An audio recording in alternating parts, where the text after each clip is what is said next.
mindset triggered a 14-3 onslaught to start this game.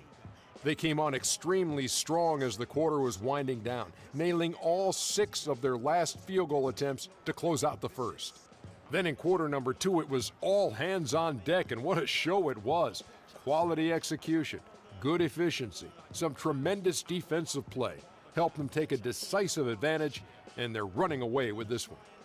Kenny, let's get your take on Charlotte. I love how they opened the game up. They pushed the ball up court at every opportunity, and they put the defense on their heels. But it wasn't just a track meet. It was a well-thought-out strategy that the coaches had way beforehand. We'll see what adjustments get made to try to stop their transition game in the second half. And Shaq, your thoughts on the Heat? They were brick city, and it was painful to watch. Weak shooting starts to get contagious, and they were struggling all over the place. They got to work on getting more high-quality chances, more layups, fewer prayers. And that's going to do it for now as the second half is just about to get started. Now back to Kevin Harlan and the rest of the 2K Sports crew. We will see you later.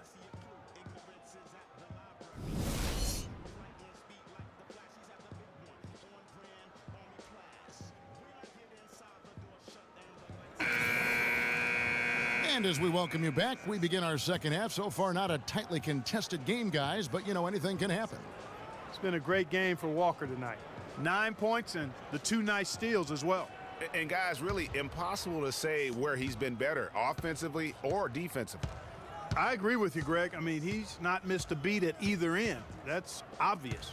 Tang and Bosch, your small and power forwards. Dragic is joined in the backcourt by Wade, and it's Whiteside in at the 5 spot. That's the group on the floor for Miami. You know, I thought Charlotte went to their bench as much as most other teams last season. Those guys ate up time for the starters, but weren't nearly efficient scoring the ball as you might want them to be. Good. I love his shot selection today. He set the bar for the rest of the team. The Heat trail by 20. Dragic the pass to Bosch. Lands soft on the front of the rim and drops. Bosch has got his first basket. For the Hornets last season, their bench was weak at times. They just couldn't really score that well. And the Hornets bench was the only bench to shoot under 40% from the floor for the season. And that'll be Miami as it goes out of bounds. The Heat retain possession.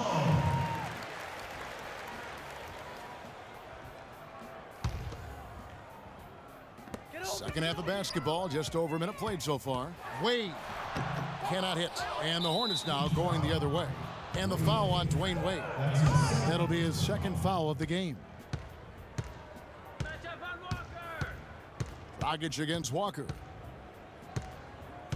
He feeds it to Jefferson.